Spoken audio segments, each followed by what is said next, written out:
Hello viewers, thank you once again for tuning on to BrandPlus TV today. My name is Chef Andy, your regular host, and today I'm going to be working on a very simple dish that is a very beautiful inspired dish from the British continent.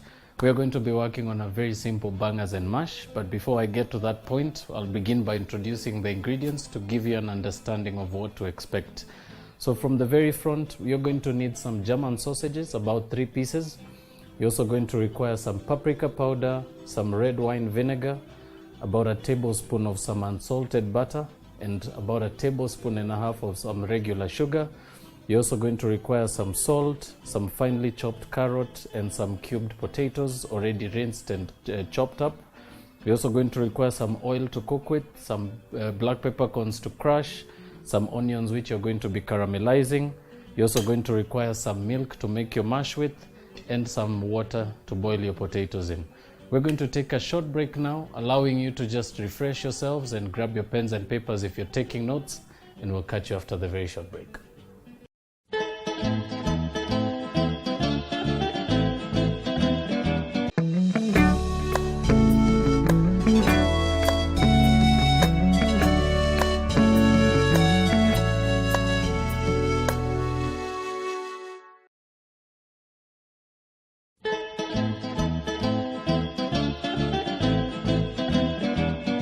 Hello viewers, and welcome back to the show. For those of you who are just tuning in, we've just been introducing the ingredients before us, which you should be able to get the name on your screens.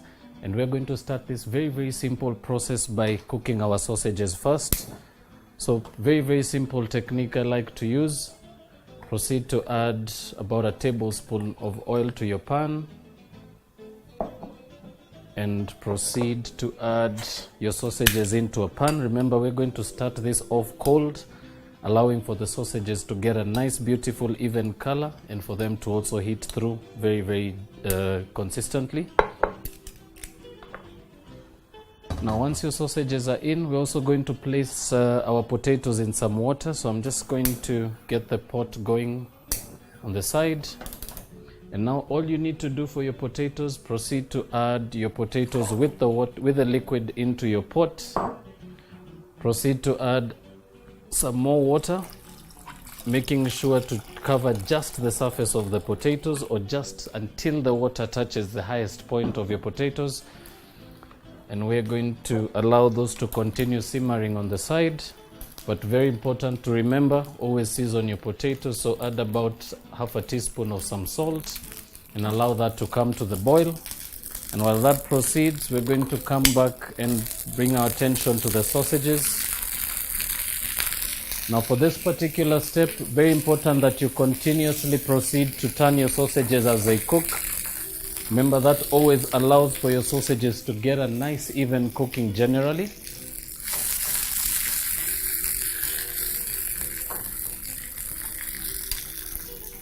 So we're going to allow those to continue cooking, of course turning them in your pan continuously.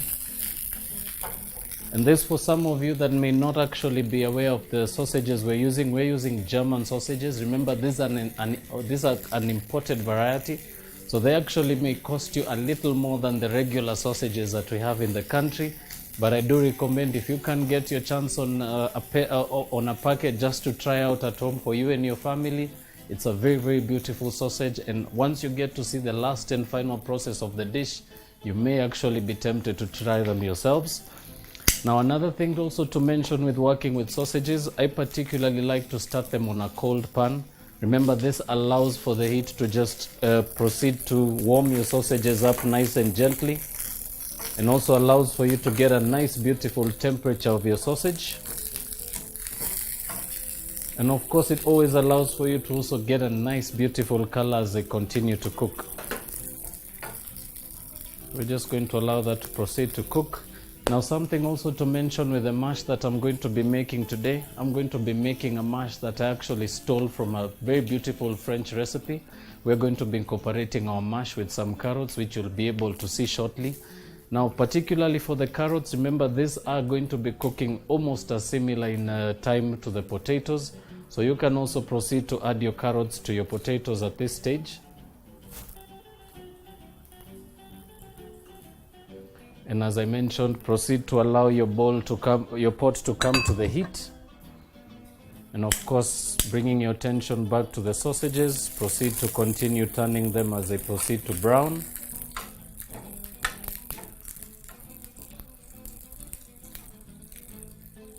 Now, sausages, for some of you who may not be accustomed to having sausages for lunch, remember a sausage is a very particularly simple dish that you may be able to make anywhere between 4 to 5 minutes.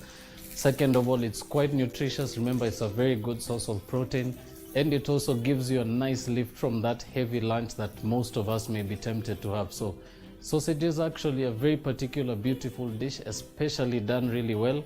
And for this particular reason, if you actually may presume that it's actually going to be a very dry mixture, you may actually change that perception after you see what we're going to be doing with the onions.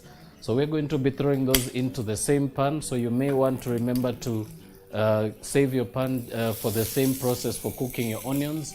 This will also be able to steal that beautiful flavor that comes from your sausages. So we're going to turn that once more.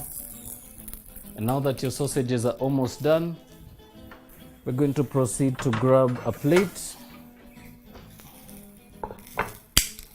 And we're going to allow those to sit on the side. Remember, this particularly need a nice beautiful half cook for this particular technique. You will actually add them into your pan a little later, but just to allow for you to not overcook them. Very, very important that you allow them to rest at this stage. So we're going to just set those behind us, and we're going to proceed to add a bit more oil to our pan.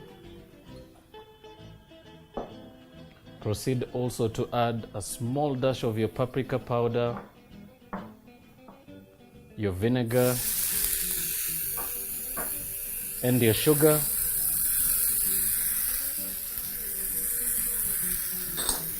Now proceed to just swirl your pan around, allowing for the sugar to dissolve very, very quickly, and proceed to add your onions.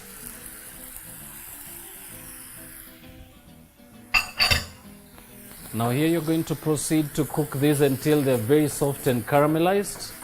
So you may actually want to proceed to cook this at medium to low heat, just to allow for them to soften very gently and also color very consistently.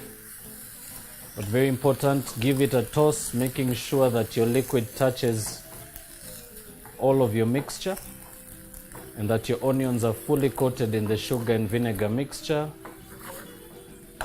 And all you're going to do is allow for that to continue to cook. And now your potatoes are now almost simmering. The water is actually now coming to the boil. This should actually give you enough time to finish caramelizing your onions.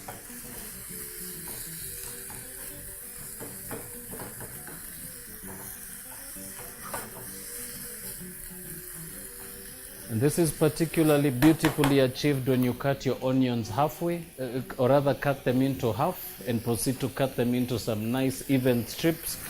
Remember, it's very particularly important to get the chopping right to aid in your onions to actually cook really, really consistently. And it also just gives it a nice, beautiful appearance when plating.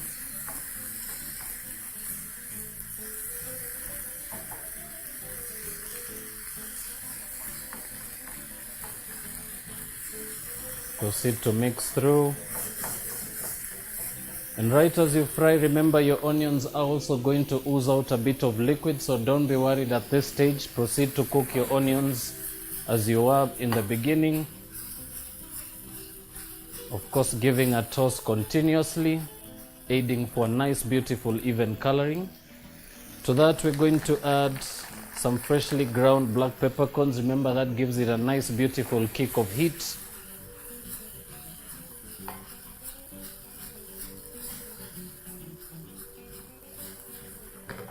And just allow for those to continue cooking. Very important as well to spread your mixture right over the surface of your pan, taking advantage of all the surface area of the base of your pan. Remember, that's where you get all your heat from. And of course, always remember to season with some salt. Remember, salt will actually also allow to give a nice, beautiful balance of the sugar and the vinegar.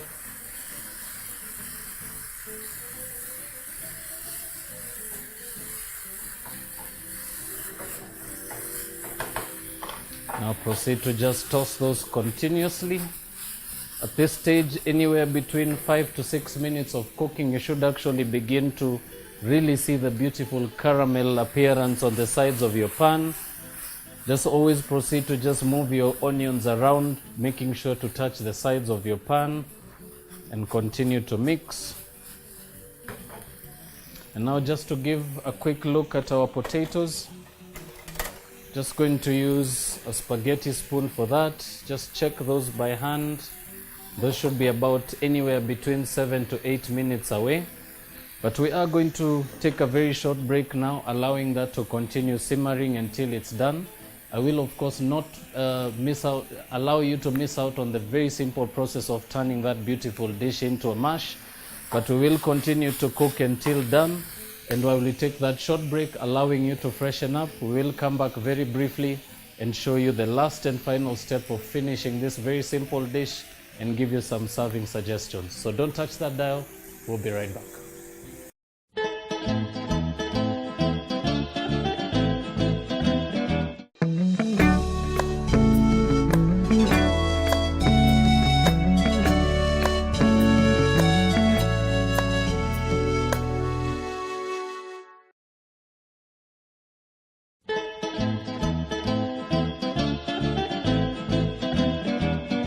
Welcome back, ladies and gentlemen. If you're just catching up, we're at the last and final stage. We're actually about to plate this very simple dish.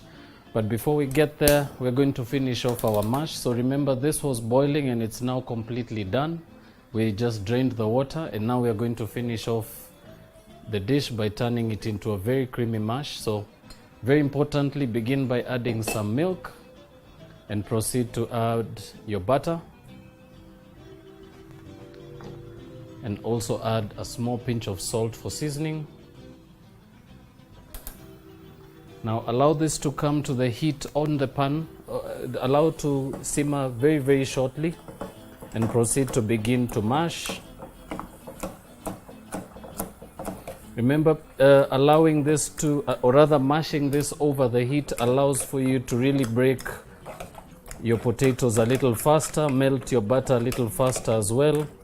Also allows for you to temper your milk very, very quickly. And by tempering, this basically means just bringing it to room temperature.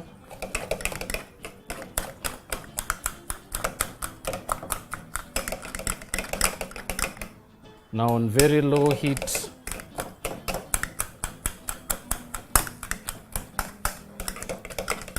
proceed to finish your mash. Now once it's completely mashed and almost into a puree, proceed to grab a wooden spoon and just give that a nice mix. I normally call it almost paddling your mash, and this particularly allows for your mash to really air out very, very nicely. And now while we just allow that a few seconds to completely drain the liquid, or rather absorb the liquid and the butter, proceed to begin to reheat your onions.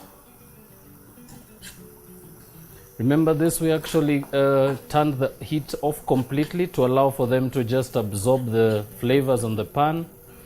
And now we are just going to reheat that very, very briefly. And proceed to add your sausages. Remember, for this particular stage, it will allow for the onions to just give the sausages that nice, beautiful finish of the caramelized sugar, gives it a bit of sweetness as well, and also allows for your sausages to just get the flavors of your onions. So just toss those and proceed to also scoop some of those onions and scoop those on top of your sausage. And basically now you only need to give that anywhere between 2 to 3 minutes just to heat up. But while that continues, we're going to proceed to begin plating. So for this, you'll require your plate of choice, of course. And to that, we will begin by scooping on our mash. And as you can see, the color of the mash is a very, very beautiful color. As I mentioned, this is a recipe I borrowed actually from a very, very simple Belgian recipe. So this would, they would actually call this stump. It's the original name. And it's a very, very different technique of just bringing a bit of color to your mash, enriching it with a bit of flavor, and of course always giving it a bit of burst of color to just proceed to kill the monotony of having to look at that very, very white mash. Right, so your sausages are now heated through, and very, very important to also make sure don't allow your mixture to dry off too much. So I particularly like to dash a small bit of oil, or rather a bit of water, just to allow for the pan to steam up very quickly before serving. Remember, this actually allows for the flavors to permeate through into your sausages, allows for you to also break down that caramel from your pan, and also give your onions a bit of life. And once that's heated through, we're just going to proceed to plate. So very, very simply, begin by grabbing one sausage at a time and proceed to move onto your plate. And remember, as I always mention on the show, techniques of plating are very much up to you. We basically just do it a little fancier for you to just get a nice bit of refreshment, at least for you to get some beautiful new ideas. But I would just plate them simply as I am now. Right, so your sausages on the plate, and all you need to do now is proceed to scoop your caramelized onions and just allow those to fall right over the center of your plate. And remember, this beautifully juiced onions will allow for you to really break the richness of the butter in your mash. Also allows for you to get a nice, beautiful, jouy kind of finish, and a nice sweetness to the sausages as well, giving it a bit more life. But always important, always garnish your plate, give it a bit of finesse. I'm just going to garnish that with some fresh parsley, and very simply crush over some black peppercorns. And that, ladies and gentlemen, is my very simple take on bangers and mash. For those of you who may actually also want to find more and more details on this dish, remember you can always go onto your internet. You may be able to find some more different tips of how to cook your sausage, and also some definitely beautiful varieties of sausages out there. But for this and more, we're going to bid you farewell, and until the next episode, I will ask you to enjoy your dinner or your lunch today. And for those of you who are feeling a bit spontaneous, you can also try this very simple dish. Do write back to us on our Facebook page. We're always very, very willing to hear back from you. But for this and more, we've gotten to the last bit of the show. And again, once again, thank you so much for tuning in, and see you soon.